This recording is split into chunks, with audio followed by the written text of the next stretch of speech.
Hello and welcome to the Top Order podcast. Stu and Baldy here with another instalment of our IPL 2024 coverage. Today we're going to look back at the game between LSG and RCB, as well as the most recent match featuring KKR and the Delhi Capitals. There's plenty to discuss from both games, so let's get right to it. Not sure if there was a swish there. Baldy said he might try, but it... Oh, brilliant. There it is. I'm struggling with technology today, Stuart. I've had a lo-fi technology day. I just want to talk some cricket. What are we gonna discuss? I can't believe that we're going to start by talking about another 270 plus score in a 20 over game. But lead us in. Well, Baldy, yeah, look, we will get to Lucknow and Bengaluru and kind of the phenomenon that is Mayank Yadav very, very soon, because that's been super exciting for me. But yeah, I think, as you say, we've got to start today with the game we saw overnight here in New Zealand, KKR, Delhi.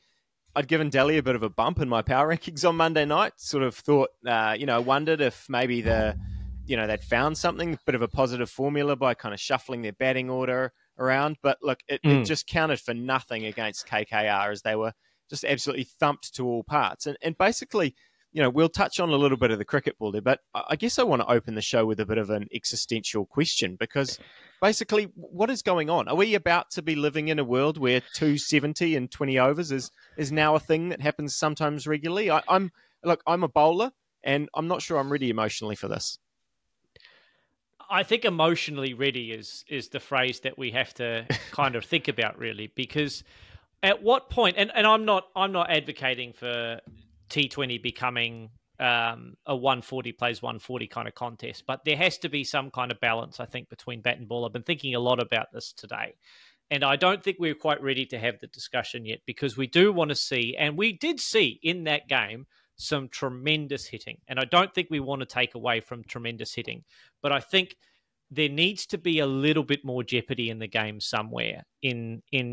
If you make a mistake, the bowler should be in with a chance to get you out. And it just doesn't feel like that at the moment. In fairness, some of those maximums that Narine hit, that Russell hit, that Rinku Singh hit, they would have been sixes on any ground. So let's take nothing away from them. And pretty much everything came off for KKR. If you have a look at the modern way of thinking, it's not about how many you get, but how quickly you get them. And everyone scored at 150 plus throughout the innings. I mean, the lowest strike rate in that entire innings was Phil Salt at the top 18 off 12, and then everyone else was kind of 160 plus, and most of them were 200 plus. So, it's a game of strike rates now, T20 cricket, and as I said on the Monday night show, it hasn't aged well, my comment. Let's see if it happens again. Well, 2 nights later, we're talking about it again. Yeah, it's amazing, isn't it? I mean, yeah, look, I think you're right that we don't want to be going too far the other way, and look, I think in some cases, the 2 bouncer rule has actually helped. I think that's been a good thing. We've seen it so far in this tournament. It has helped the bowlers get going. But yeah, I mean, as you say, Sunil Narine especially just absolutely went berserk. I mean, he faced 5 dot balls to start, and then he's just gone ballistic and ended up on a huge total at a very quick rate. I want to talk about those 2 West Indians, because I guess I posed a bit of a question, right at the start, a preview around those 2 guys, Andre Russell and Sunil Narine, who I actually looked it up before. They're only 35, and I can say only 35 now that I'm sort of approaching 40. But I was worried that can they still kind of do it? And I went back and thought, did I have justification to do that? And look, 2023, Andre Russell averaged 20 with the bat and went an economy rate of more than 11 with the ball. Sunil Narine averaged 3 with the bat in 2023 to go with 8 in his previous season and 7 the season before, and then 35 with the ball. So I feel like there was some justification to think, can they still do this? But they've just been absolutely phenomenal so far. They've been amazing, haven't they, the Knight Riders? And it's on the back of their top order. In fact, it's on the back of their batting.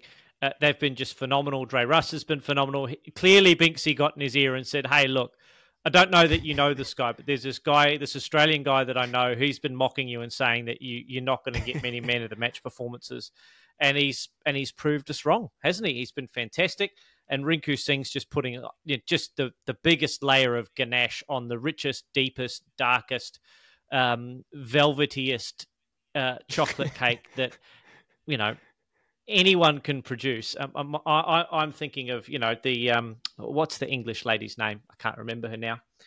Nigella? The jokes escape me.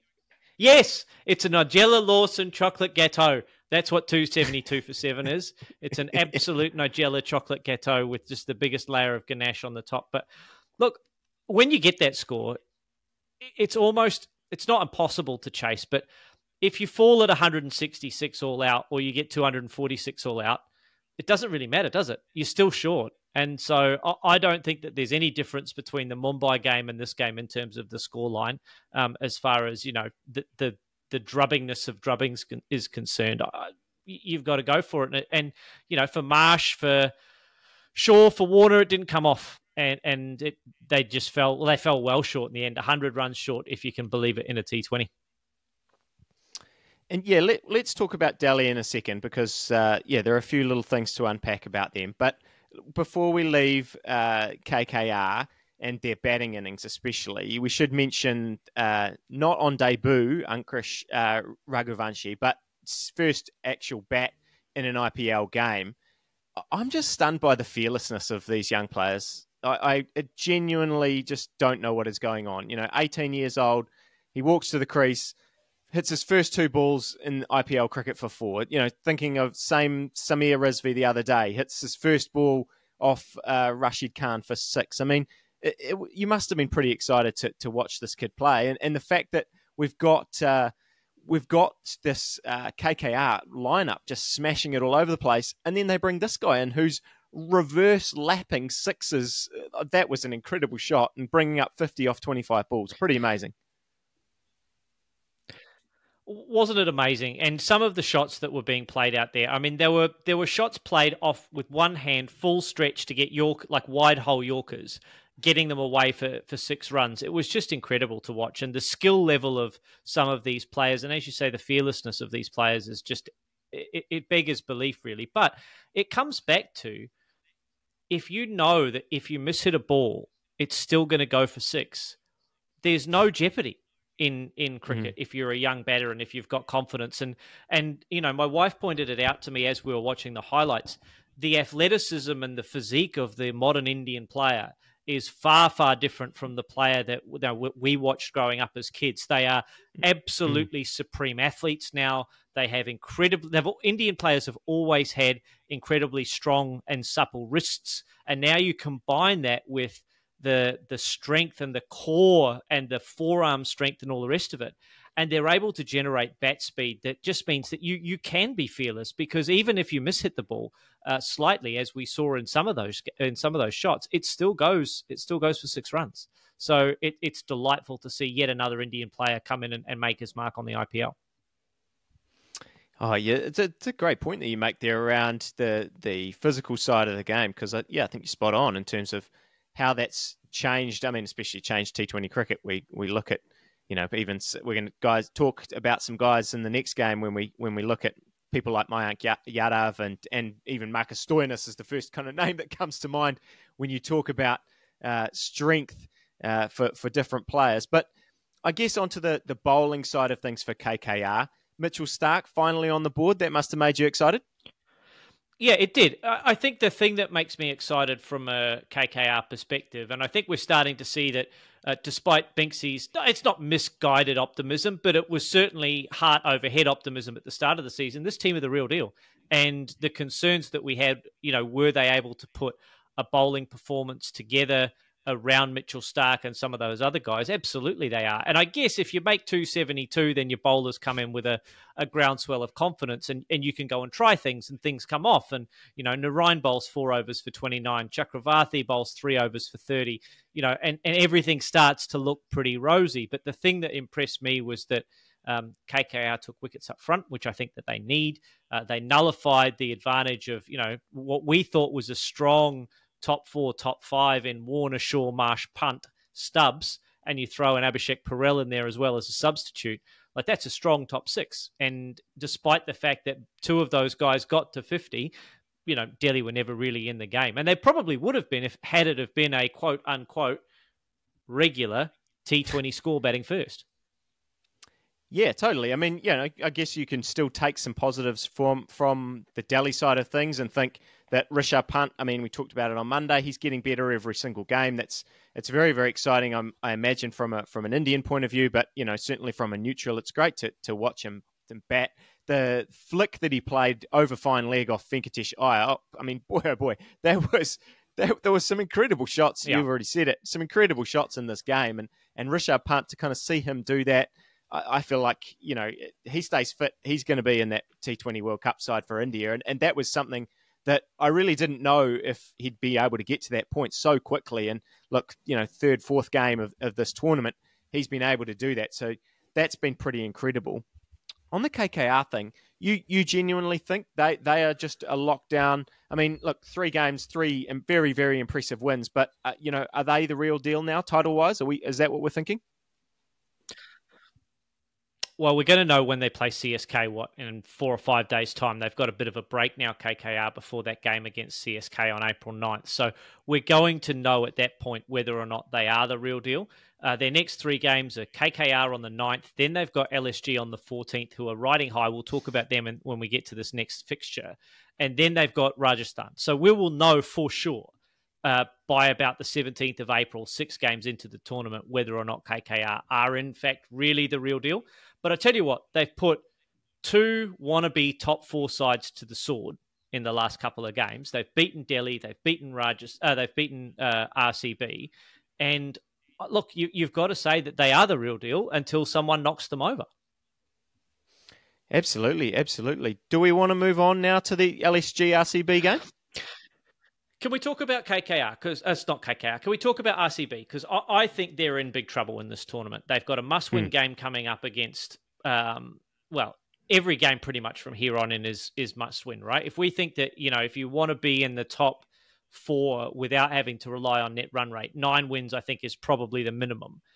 They've got to find another 8 wins from their next 10 games. So they have to roll 8-2. Their next 3 games are Rajasthan, which is going to be a tough out for them. Then Mumbai, who they're hurting and they want to get their season back on track.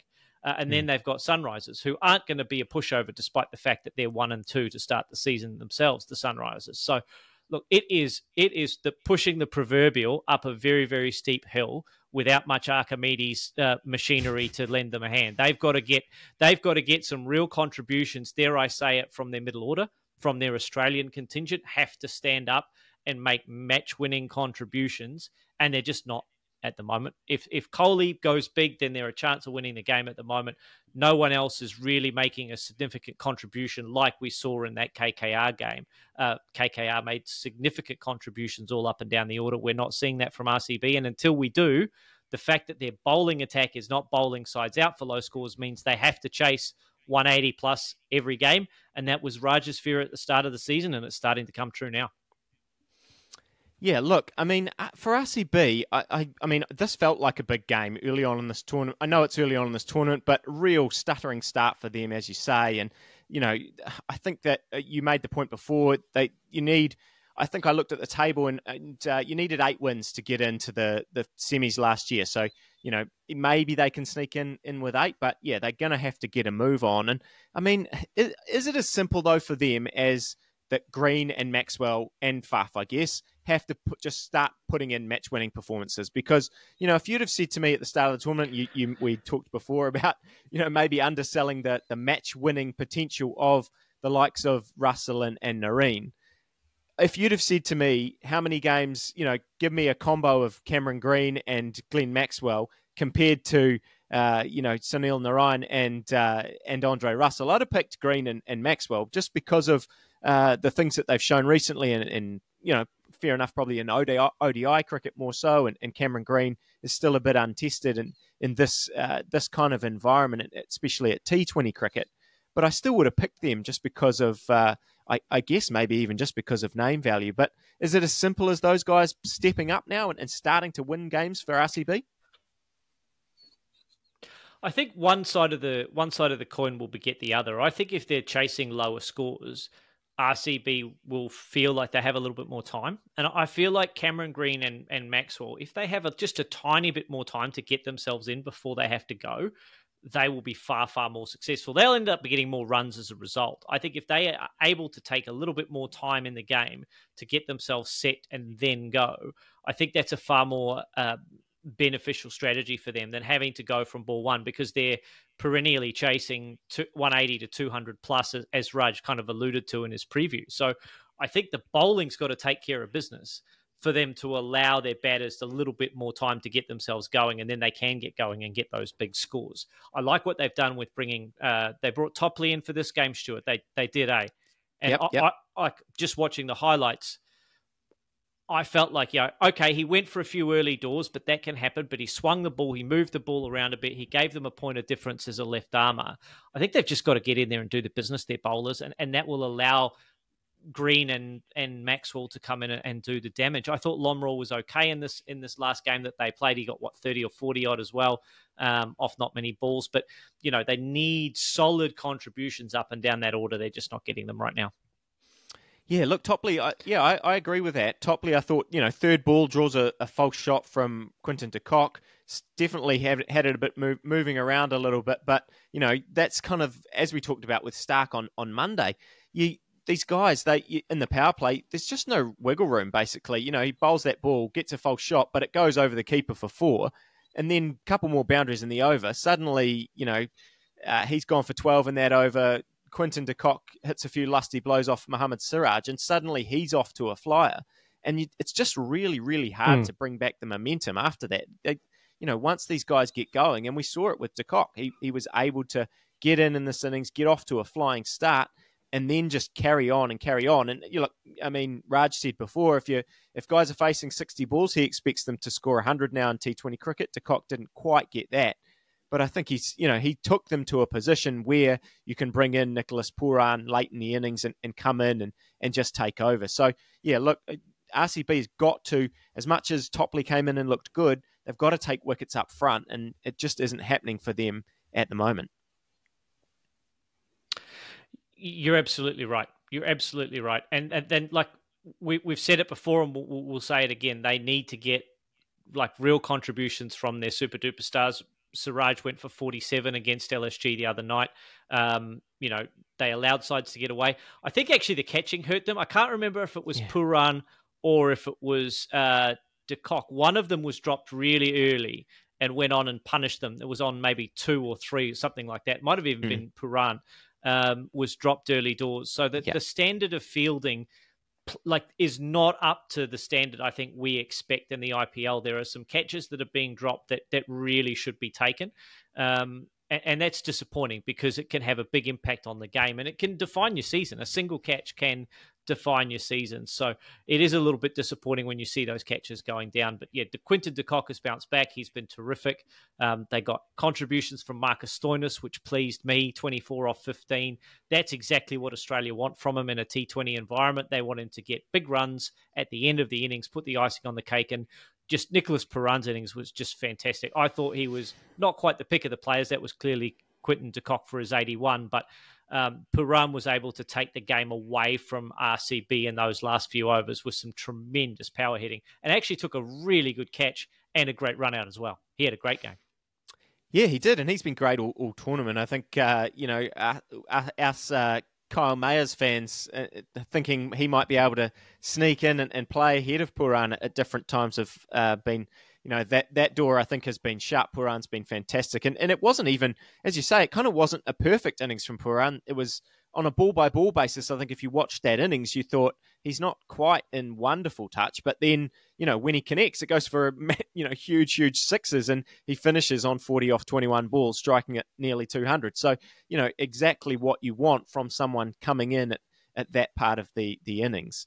We've got this far in the pod, Baldy, but we haven't talked about the real star from this game and from LSG's couple of games. Your running joke is always that LSG are not just regular giants. Mayank Yadav is no regular bowler, Baldy. He's running in, hitting 157 clicks. I mean, this is so good to watch. It's so fun. It's incredibly fun. And I guess if for the casual fan, he is the ultimate T20 player, isn't he? He's the guy who comes in, provides tremendous entertainment.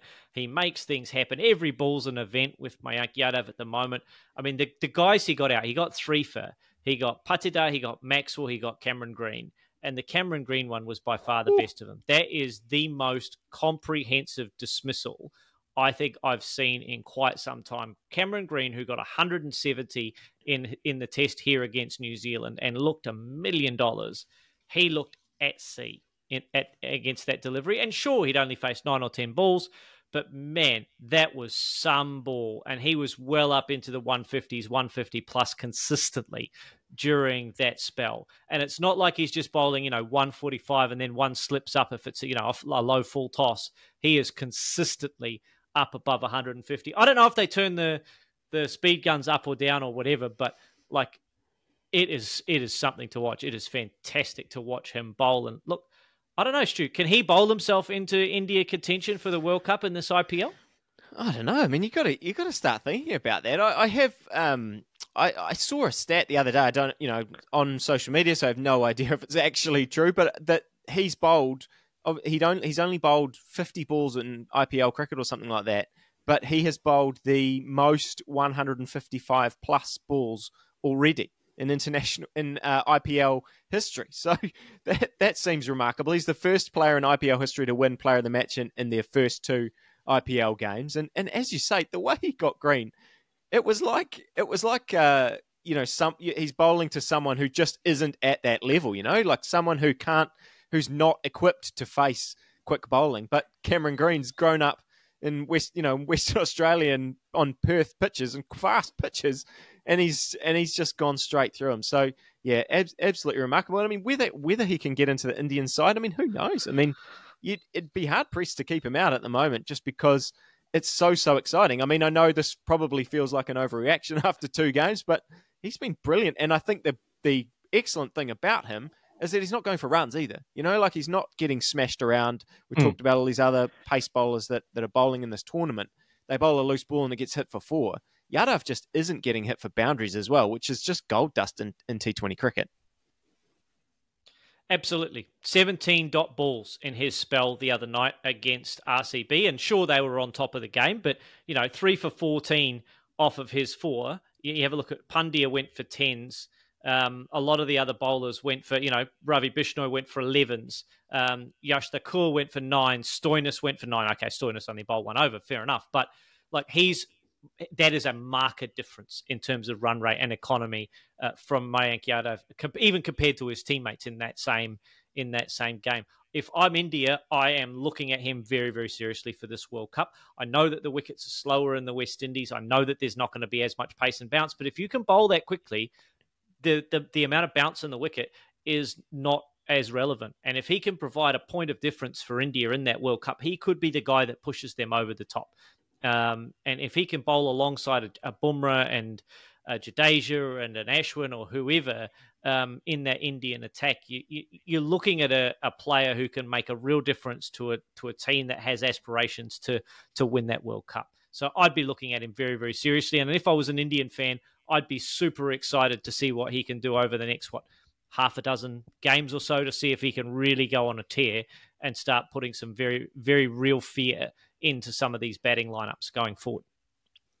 And I guess just to finish today, how did that make? I mean, we've talked a little bit about how RCB's kind of got to get a move on. How did it make you feel watching this game about LSG's performance? Because they are someone we had only seen 2 games from them. That I think we said the other night they've won the game we thought they'd win. They'd lost the game we thought they might lose. So has it sort of changed your opinion on how we view them? Yeah, I have. I've changed my opinion on how we view them. I thought in the preview show that they were going to be also ranked in this tournament. They were alongside the sort of Sunrisers. I had them alongside KKR, who've proven to be a very, very big hit in this tournament. But I had them in that sort of 4 through 8, not making much noise range in the tournament, finishing sort of roughly between 6 and 7 wins and being there or thereabouts, but not really making teams sit up and take notice. I know this is only 1 game against RCB, who were in a bit of a funk, but you have to respect winning. and LSG have put 2 wins on the trot, not on the trot, 2 wins on the board now. And if we have a look at the table, I'm just going to jump over to the table, Stu, because I think it's worth having a look at who they've got coming up. LSG have got Gujarat coming up, who are just below them on a ladder. Then they've got DC, winnable game, and then they've got KKR and back-to-back games against CSK, actually, in the middle of that tournament. So they've got an opportunity here to go on a bit of a tear. And we've seen in an IPL, if you can get sort of 3 or 4 wins on the bounce, momentum does funny things in this tournament. So if they can get through sort of the Gujarat Delhi games with 2 wins, then they go, okay, well, we're 4-1 now. We can afford to drop 1 game against KKR, CSK, and then CSK again without really affecting their tournament hopes. But I think their whole season hinges on games 6 through 9, where they play KKR, CSK twice, and then Rajasthan. If they can get through that at 2-2, then they're a chance at playing finals cricket. Yeah, look, it feels early days to be saying this, but it almost feels like some of these top teams are starting to put a little bit of a gap already. I mean, KKR and Rajasthan, obviously 3 from 3 helps, but CSK we feel is looking like a side that is going to be in the mix there, and suddenly it doesn't leave many spots left. So yeah, even that Gujarat game coming up next for LSG, it feels quite a big one for them because yeah, they win that game, they go in 3-1 and starting to feel pretty good about themselves. Flip it the other side and you're going, okay, 2-2, where are we at? So yeah, massive game coming up. And yeah, I feel like we're going to be saying that every single time we do these shows, we're going to be saying big games coming up. I suppose it's the nature of this tournament when you've got so many teams and so many teams that can kind of beat each other on their day. Yep, you're absolutely right, and I think the big games are the games that are in that sort of 3, 4, 5 bracket at the moment, and what can teams do to stay in the hunt against the emerging front runners of Rajasthan and Kolkata and Chennai at the moment. But I'm looking down the bottom of the table. I'm looking at Delhi 1-3. I'm looking at RCB 1-3. I'm looking at Mumbai 0-3. We expected 2 of those sides to play finals cricket this year, and they are absolutely nowhere at the moment. And so for those teams, every game is a big game because they can't afford to drop too many more across the whole tournament and still expect to have finals aspirations. So for those guys, it is almost semi-final time already after 3 or 4 games. And if you have a look at, the next game that Mumbai and Delhi play are against each other. So at least one of those teams is going to start building some momentum into this tournament. If you have a look at Delhi's run, we didn't really talk about them too much, but they've got Mumbai next, then LSG, then Gujarat, then Sunrisers, and then Gujarat again. So they are probably the team that could go on a bit of a run at the moment, even though they've lost to KKR and been thumped in the process. That they've got an opportunity to string 4 out of the next 5 together potentially and get themselves back on track. Mumbai, Delhi next, then they've got RCB, CSK, Punjab, and Rajasthan. So they would have to beat some pretty good teams to go on a run there, but there are some winnable games in that slate. All of those 3 teams, RCB, Delhi, and Mumbai, they need to go on a run and soon. Otherwise, it's going to be too little too late. Absolutely. That probably wraps it up, unless you've got anything else to add, Baldy. It's been lovely jumping on and talking about these games. I mean, yeah, as you say, the games are coming thick and fast, but it feels like there's something in every game that kind of gets us excited. And yeah, the more Mayank Yadav keeps cranking up, if he can get to 160, my head might explode. And the way that these teams are smashing it all around, I'd love to see him, up against KKR pretty soon and having a crack at some of these bowlers, because that will be very, very exciting. We'll leave it there for the evening. It's been, as I said, it's been a pleasure to talk to you guys. Anyone who is listening on YouTube or watching on YouTube, if you did want to hear our power rankings, we haven't put them up because we had a bit of a glitch with the video. So they are available on all the podcast channels. So just go and you can find the audio only. We didn't put it on YouTube since it is audio only for that one. But yeah, we should be back and hopefully all sorted again for next Monday night. And then all the Mondays and Mondays or Tuesday going forward for the power rankings, and then a midweek one kind of catching up on a few games as well. So stick with us here for the Top Order podcast coverage of the IPL. Make sure you like and subscribe and do all of those wonderful things. And we'll see you all very soon.